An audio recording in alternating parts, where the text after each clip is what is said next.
Hello and welcome back my dear friends. आज हम बात करने वाले हैं डीएसएसएसबी फायर ऑपरेटर के एग्जाम में 20 अप्रैल 2021 को सेकंड शिफ्ट में पूछे गए क्वेश्चंस के बारे में। तो पूरा वीडियो शुरू से लेकर लास्ट तक ध्यान से देखना। साथ ही साथ अगर आप हमारे चैनल फर्स्ट टाइम विजिट करें तो चैनल को सब्सक्राइब करना मत भूलना और बेल आइकन को जरूर प्रेस करना ताकि भविष्य में जब भी नए वीडियो अपलोड हो उसकी नोटिफिकेशन आपको सबसे पहले मिल सके। ठीक है, तो फ्रेंड्स इससे पहले मैंने आपको फर्स्ट शिफ्ट का एनालिसिस करवा दिया था, अब करते हैं हम सेकंड शिफ्ट वाला। ठीक है, फटाफट देखते हैं सेकंड शिफ्ट का। फर्स्ट शिफ्ट में मैंने कुछ आपको इंपॉर्टेंट चीज़ें बताई थी, आई होप सभी ने देखी होगी, सभी के क्वेश्चंस वापस रिपीट हुए होंगे। ठीक है, बहुत सारे क्वेश्चंस रिपीट हुए हैं।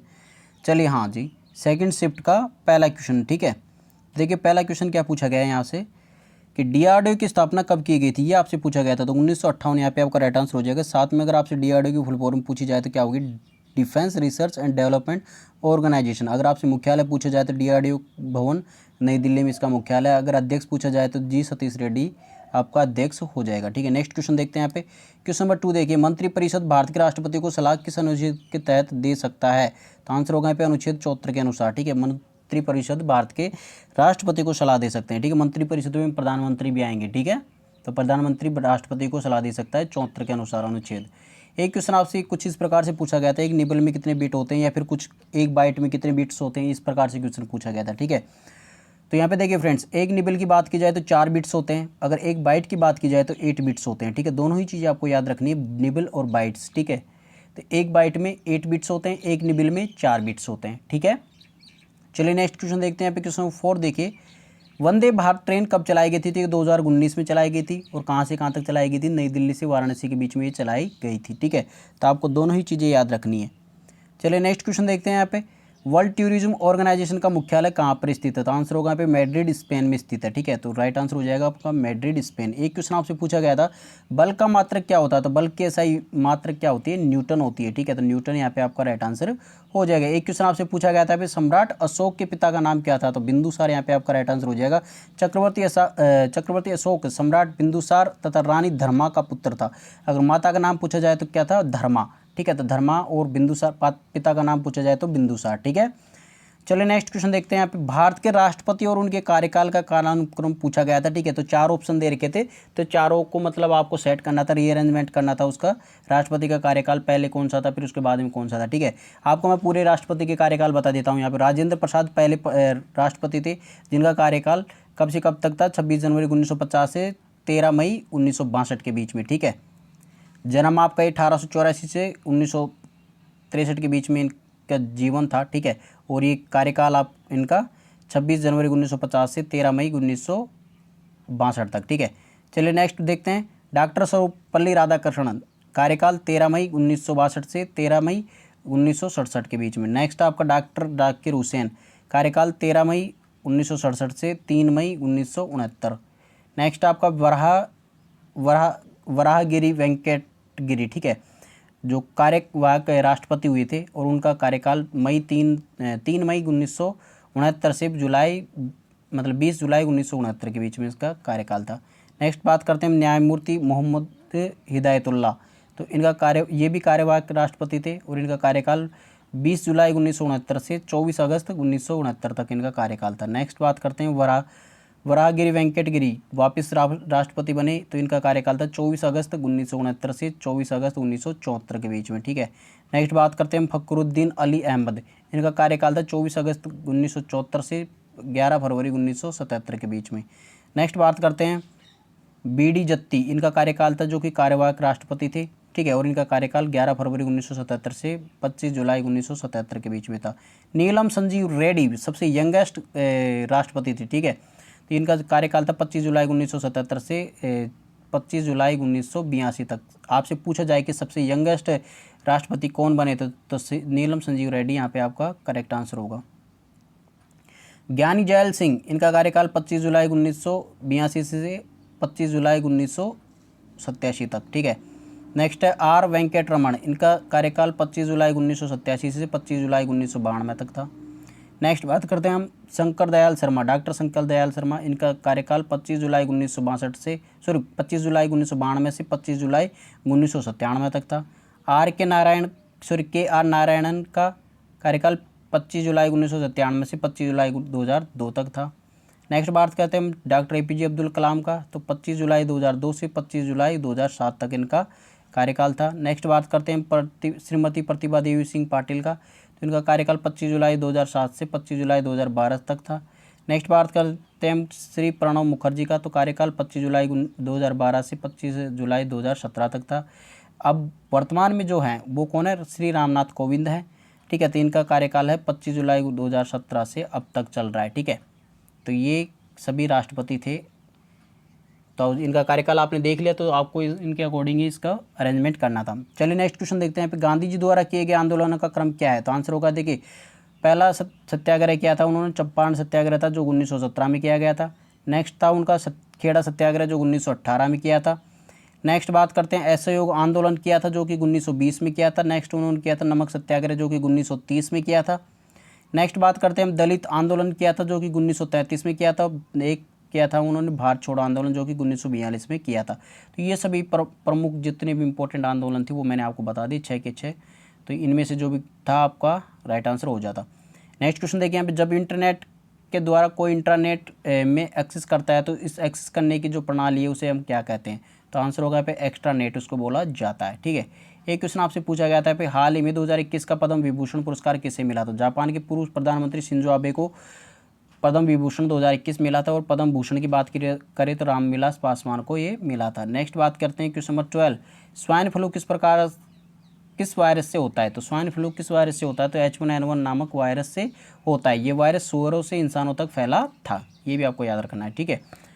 एक क्वेश्चन आपसे पूछा गया था, स्वच्छ भारत अभियान की शुरुआत कब हुई, तो ये 2 अक्टूबर 2014 को स्वच्छ भारत अभियान की शुरुआत की गई थी। और देखिए कुछ इंपॉर्टेंट योजनाएं आपको बता देता हूं मैं फटाफट। देखिए जनधन योजना 28 अगस्त 2014 को, किसके लिए, ज़्यादा से ज़्यादा लोगों को बैंकों से जोड़ना, इसका उद्देश्य था। नेक्स्ट बात करते हैं स्किल इंडिया मिशन कब चालू किया गया, 28 अगस्त 2014 को, और इसका उद्देश्य युवाओं में कौशल विकास, ठीक है। नेक्स्ट बात करते हैं मेक इन इंडिया कब चालू किया गया 28 सितंबर 2014 को, और उद्देश्य देश में विनिर्माण क्षेत्र के बढ़ावा देने को, ठीक है। नेक्स्ट बात करते हैं हम स्वच्छ भारत मिशन, ठीक है। 2 अक्टूबर 2014 को, 2 अक्टूबर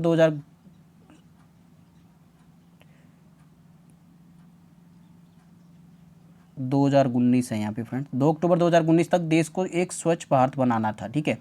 1919 नहीं 2019 है ये, ठीक है।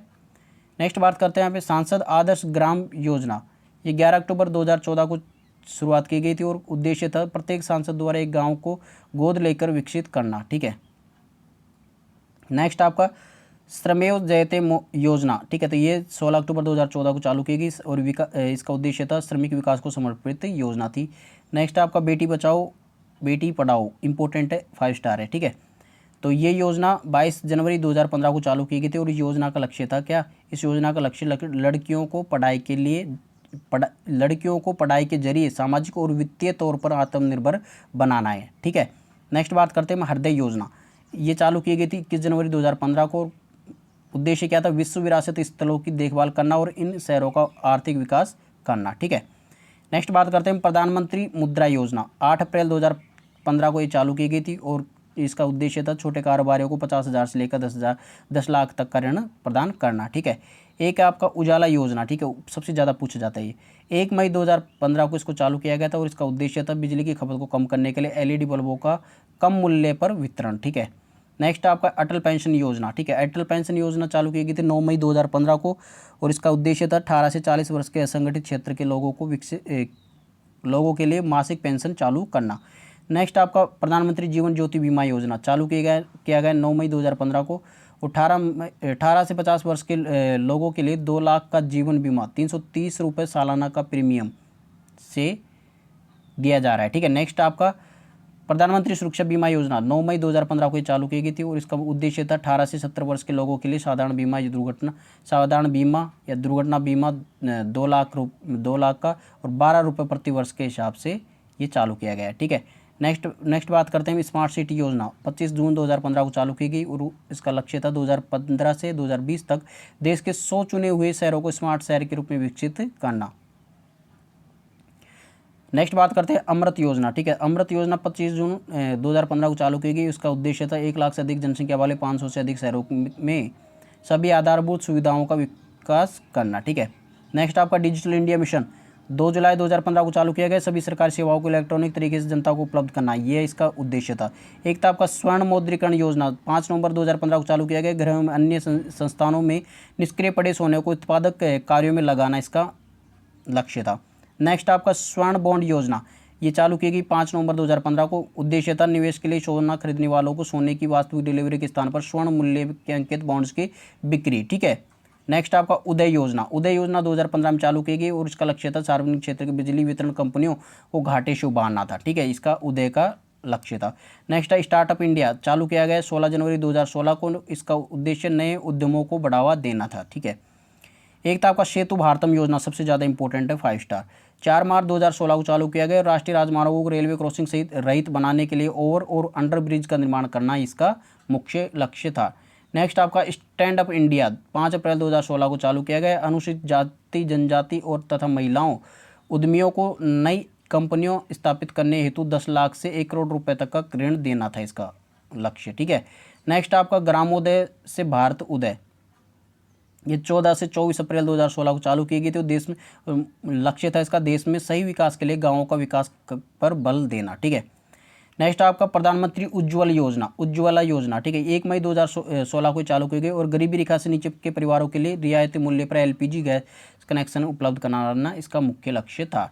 Next last and final Namami Gange योजना, 7 जुलाई 2016 को चालू की गई और गंगा नदी की स्वच्छता करना ही इसका मुख्य लक्ष्य था। चलिए नेक्स्ट क्वेश्चन देखते हैं, क्वेश्चन नंबर 14 देखिए, इनमें से कौन सा मेटलॉइड है? तो मेटलॉइड के आपको एग्जांपल बता देता हूँ, देखिए boron, silicon, germanium, arsenic, antimony, tellurium, polonium और एस्टेटाइन क्या है? ये सभी क्या है? मेटलॉइड्स। मेटलॉइड्स क्या होते हैं फ्रेंड्स? जो धातु और अधातु दोनों तरह के गुण दर्शाते हैं, वो क्या कहलाते हैं? उपधातु। मेटलॉइड्स को हिंदी में बोले तो क्या बोलते हैं? इसको उपधातु बोलते हैं। उपधातु क्या होता है? जो एटम धातु और अधातु दोनों तरह के गुण दिखाते हैं, ठीक है, तो उनको हम उपधातु बोलते हैं, ठीक है। नेक्स्ट बात करते हैं फ्रेंड्स यहाँ पे ट्राइटियम। ट्राइटियम का एटॉमिक नंबर और एटॉमिक मास आपसे पूछा गया था, ठीक है। तो एटॉमिक नंबर की बात की जाए तो एटॉमिक नंबर देखिए, ट्राइटियम का एटॉमिक नंबर 1 होता है और एटॉमिक मास की बात की जाए तो 3 होता है, ठीक है। अगर इसका सिंबल की बात की जाए तो 3H होता है, ठीक है, 3H1 होता है, इस प्रकार से इसका सिंबल होता है। नेक्स्ट बात करते हैं हम क्वेश्चन नंबर 16, भारत सरकार द्वारा स्थापित प्रथम डांस अकेडमी का मुख्यालय कहाँ पर स्थित है?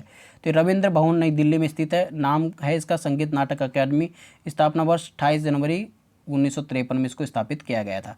एक क्वेश्चन आपसे पूछा गया है यहाँ पे, सत्यमेव जयते कौन से उपनिषद से लिया गया है? तो आंसर होगा पे मुंडको उपनिषद से लिया गया है, ठीक है। एक क्वेश्चन आपसे पूछा गया था प्रधानमंत्री आवास योजना के अनुसार सबसे स्वच्छ शहर कौन सा है? तो सबसे स्वच्छ शहर की बात की जाए तो इंदौर शहर है, जो कि 2020 की बात की जाए तो स्वच्छ सर्वेक्षण 2020 के अनुसार इंदौर शहर सबसे ज़्यादा स्वच्छ शहर है, जिसको चौथी बार ये पुरस्कार मिला है, ठीक है। और साथ में अगर दूसरे स्थान की बात की जाए तो सूरत को देश का दूसरे सबसे स्वच्छ शहर माना गया है। नेक्स्ट बात करते हैं महाराष्ट्र के नवी मुंबई को तीसरा सबसे स्वच्छ शहर माना गया है, ठीक है। तो आपको तीनों शहर बता दिए कंटिन्यू, तो आपको याद रखने हैं। एक क्वेश्चन आपसे पूछा गया था यहाँ पे, आरबीआई की स्थापना कब हुई थी? तो 1 अप्रैल 1935 को आरबीआई की स्थापना की गई थी और मुख्यालय की बात की जाए तो ये मुंबई में स्थित है, ठीक है। तो आपको दोनों ही चीज़ें याद रखनी है। एक क्वेश्चन आपसे पूछा गया था, क्वेश्चन नंबर 20 देखिए, चंद्रगुप्त मौर्य का शासनकाल कब से कब तक था? तो चंद्रगुप्त मौर्य का जो जन्म हुआ था वो 345 ईसा पूर्व में हुआ था और शासनकाल की बात की जाए तो 322 से 298 ईसा पूर्व तक उनका शासनकाल रहा था। तो फ्रेंड्स ये क्वेश्चंस आपकी जो सेकंड शिफ्ट है उससे मुझे मिले थे, ठीक है, और फर्स्ट शिफ्ट मैंने आपको इससे पहले करवा दी। तो आई होप फ्रेंड्स आज की वीडियो आप सभी को पसंद आएगी। अगर वीडियो पसंद आए तो उसको लाइक कमेंट और शेयर जरूर करना। चैनल को फर्स्ट टाइम विजिट कर रहे हैं तो चैनल को सब्सक्राइब करना मत भूलना और बेल आइकन को जरूर प्रेस करना, ताकि भविष्य में जब भी नया वीडियो अपलोड हो उसको नोटिफिकेशन आपको सबसे पहले मिल सके, ठीक है। तो चलिए friends, wish you good luck for your next exams. मिलते हैं अगले वीडियो के साथ, तब तक take care and God bless you और बाय।